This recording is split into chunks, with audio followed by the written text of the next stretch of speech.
बिरवा जानवले चांगे भले डोंगरच्या राजाचे चांगे भले. आमच्या इथे कसं आहे दावणी मोठ्याचे 3 वर्षात एक बावकीच असते. मोठं काम आहे 10 4-5 बकरी कापतोय आम्ही.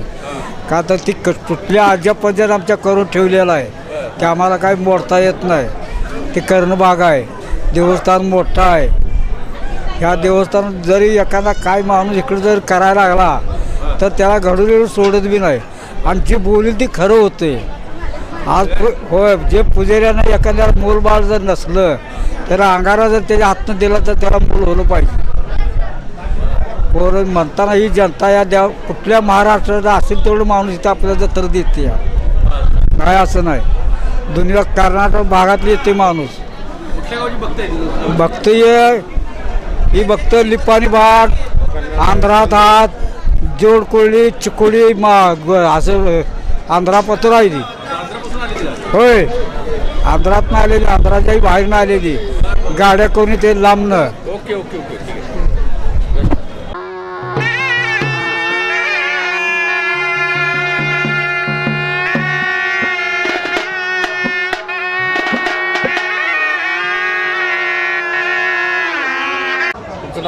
महादेव मारुती कोळेकर. बिरोबाची जत्रा झाल्यावर 15 दिवसांना आम्ही दावणी करतो. भक्त पै पाहुणा आणि सगळं आम्ही जेव घालतो. मोठं कारण करतो आणि यवशीर जेव घालून भक्तबाई आमची यवशिरी लावून देतो. बिरोबा या नावनं चांगलं.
आरेवाडी सर्व भक्तांचं स्वागत.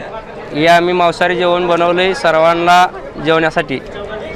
सर्व भक्तांना हे केले जेवण घालण्यासाठी.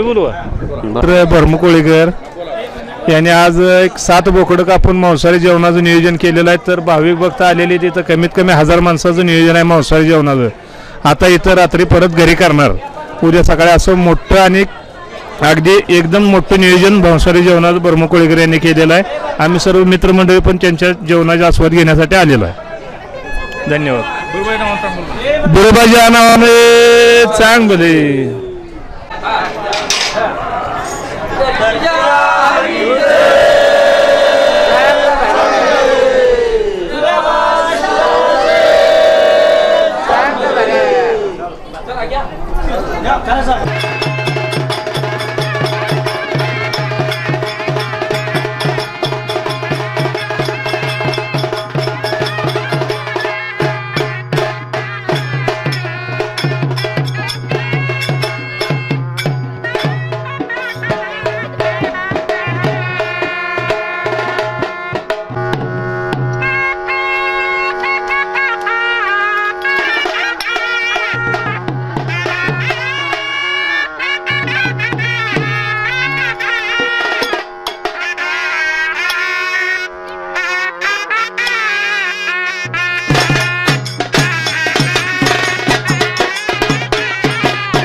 नमस्कार, मी प्रणव राजेंद्र चौगुले.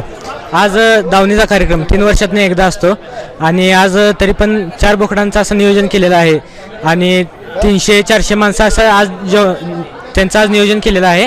तरी हा कार्यक्रम आज सगळा मागं दिसतच असेल तुम्हाला. सगळा हा देवासाठी केलेला असतो, श्री बिरोबासाठी.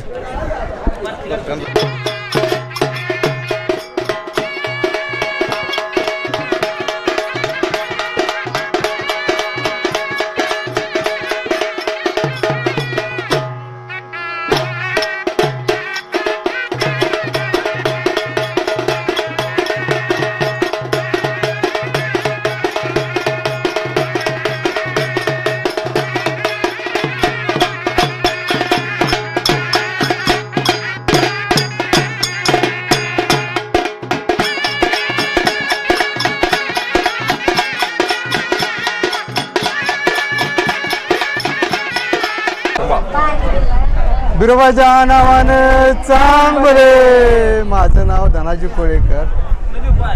ह्या आरेवाडी गावामध्ये हे दावणीचा कार्यक्रम पारंपरिक पद्धतीनं चालत आलेला आहे की ही दृष्टिकोन ही वाडवडिलापासून जी चालत आलेलं आहे ती पारंपरिक चालू ठेवलेलं आहे की ही सगळ्या भक्त लोकांना, पै पाहुण्यांना, नातेवाईकांना एक एक मेळा असतो सगळ्यांचा. या मेळ्याप्रमाणे सगळ्यांच्या हे कार्यक्रम चालतो आहे. प्रत्येकाला पावतोय देव, भावनिक आहे आणि ही स्वयंभू मूर्ती आहे. मोठी मोठी स्वयंभू मूर्ती आहे. आरवाड्याचा भक्त आहे. तानाजी पांडुरंग सागर कोंबडवाडी कोळा. मी माझे नेहमी पुजारी येत असतो. धनाजी कोळेकर पुजारी, त्यांचा वडील तुकाराम कोळेकर. ही व्यक्ती पहिल्यापासून सेवा देवाची केलेली आहे त्यांनी. त्यासाठी आम्ही त्यांचं ऋणी आहे, त्यांचा आम्ही आभार आहे. फक्त पुन्हा होणार नाही. तुकाराम पुजारी कोळेकर आरवडी पुजारी आहे. आमच्या दावणी 3 वर्षातून एकदा असते त्या आणि आमच्या कालावधीमध्ये आमच्या भक्ताबायांना सगळ्यांना आम्ही नियोजन करतो आहे आणि ते आम्ही चांगल्या प्रकारे करतो आहे. भक्ताबायांना सगळ्यांना जेवाय घालायचं, पै पवना कोण असेल ती हे आम्ही त्यांची व्यवस्था करतो आहे.